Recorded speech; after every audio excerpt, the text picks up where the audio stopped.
I think a lot of getting a hole shot is psychological too. Just knowing that you're going to go out there and hold on a little bit longer than the next guy and get the good start. And I think that's the biggest thing, is psychological. You know, just have it right on the belt. So it's just engaging, and then when the flag drops, you're already there. And just lean back enough so you get traction, so it doesn't wheelie too much, but it still digs in. I always watch flagmen all day long because they usually have a pattern, and they'll always go, you know, 2 seconds or 3 seconds or whatever, and then you can kind of keep that in your head and be ready for it when it's going to go.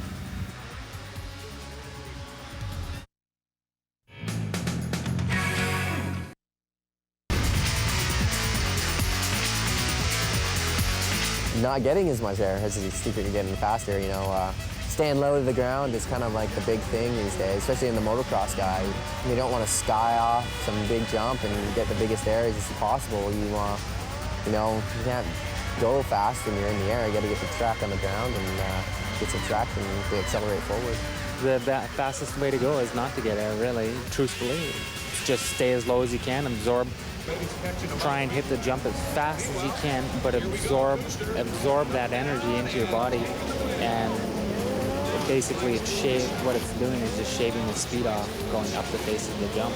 Soaking jumps up, like, you know, absorbing the hit off the face and trying to stay low. You know, the less time in the air is faster. You know, the more time you're on the ground with the power on is always better.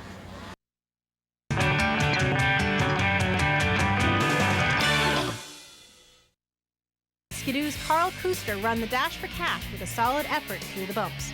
And yeah, competition was good. I figured Blair was there, and he bumped me a little bit, and that's cool. I totally expect that. And we were having some fun out there.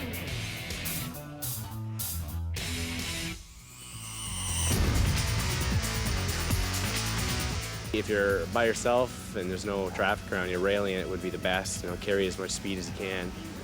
The only time you really want to, you know, square them up and stuff is when you're trying to make a pass or take a different line for a jump or something, but usually just carrying as much speed as you can. Usually if you take the inside, that's either you're going to try and block past somebody on the exit of the corner or beat them to the inside of the corner. If you're kind of by yourself or running your own race, you can rail around the tops of the berms, but generally you try and pick even in between, like maybe high on the berm on the end or going into the corner, and then duck down on the inside going out, and just try and pick the smoothest line possible. That way it saves you energy and you keep your corner speed up.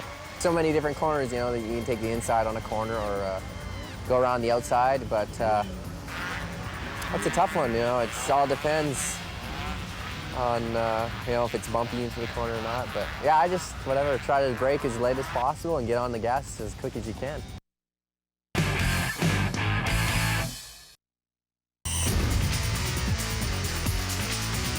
Keep your options open. Always never know where you're really going to go until you get down and look down the straightaway. You know, like snowcross, the track changes so fast it could change in one lap. Even like the line that you took the lap before could have a huge square edge on it. So you know, you don't want to go around it. You don't want to hit something like that.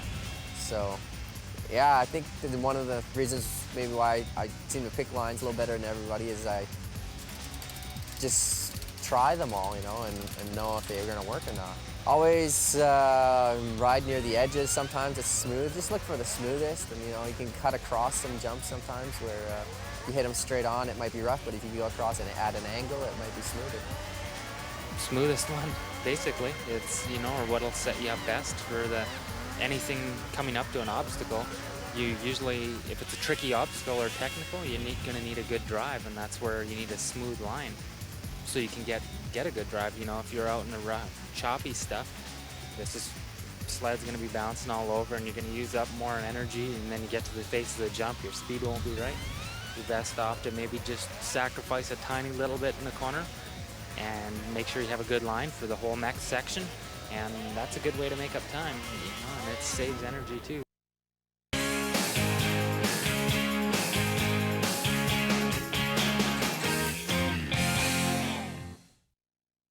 In the Pro Open final, Blair Morgan had to cheer his teammates on from the sidelines as he failed to qualify for the final.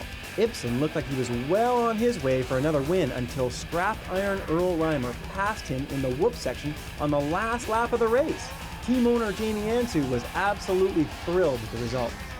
Well, he didn't walk away with it. He won in the last lap, but that's just unbelievable. I mean, in my wildest dreams, you hope for stuff like this. It's just a real dream come true for him. He bobbled down here in the second last turn, and I thought, man, this is my chance. But he got it back together, and then he bobbled again going up the hill, and I was like, sweet. My important pieces of gear would be helmet, of course, and my knee braces, and my boots, and goggles.